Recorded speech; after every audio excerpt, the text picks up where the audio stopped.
Assalamualaikum warahmatullahi wabarakatuh. Perkenalkan, nama saya Putri Indriani dengan NIM H0522-537 kelas PGSDA. Mata kuliah Administrasi dan Manajemen Pendidikan Sekolah. Baik, di sini saya akan memaparkan materi tentang manajemen pendidikan dan reformasi pendidikan. Selamat menyaksikan. Pengertian manajemen pendidikan. Secara garis besar, konsep dasar manajemen adalah sebagai seni dalam menyelesaikan pekerjaan melalui orang lain. Manajemen merupakan suatu proses perencanaan, pengorganisasian, pengarahan, dan pengawasan terhadap organisasi dari pemberdayaan, pemanfaatan, juga penggunaan sumber daya organisasi guna untuk mencapai tujuan yang telah ditentukan. Komponen utama manajemen pendidikan. Ada 7 buah komponen dalam konsep pendidikan yang harus dikelola dengan baik dan benar. Yang pertama ada manajemen kurikulum dan program pengajaran. Yang kedua, manajemen tenaga kependidikan. Yang ketiga, manajemen kesiswaan. Yang keempat, manajemen keuangan dan pembiayaan. Yang kelima, manajemen sarana dan prasarana pendidikan. Yang keenam, manajemen hubungan sekolah dengan masyarakat. Yang ketujuh, manajemen layanan khusus. Ruang lingkup manajemen pendidikan. Sebagai ilmu, manajemen pendidikan memiliki teori dan kerangka berpikir yang telah teruji, terutama berhubungan dengan teori-teori kepemimpinan, teori sumber daya manusia, dan perilaku organisasi pendidikan.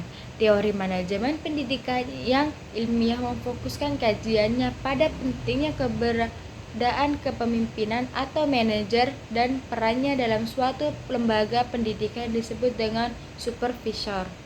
Teori klasik menjelaskan pemanfaatan dan pengangkatan personal pendidikan, tentang tanggung jawab para perilaku pendidikan, serta menciptakan iklim lembaga pendidikan yang kondusif bagi lembaga pendidikan yang sangat bergantung pada suatu sumber manusia yang menggerakkan lembaga pendidikan.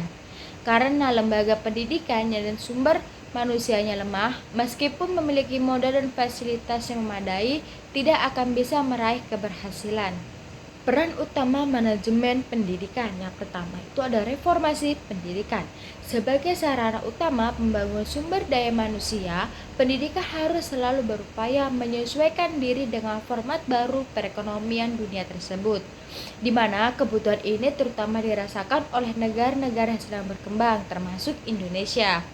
Untuk itu, pendidikan dituntut untuk senantiasa melakukan transformasi dan pembaharuan sehingga ia tanggap terhadap berbagai perubahan yang terjadi.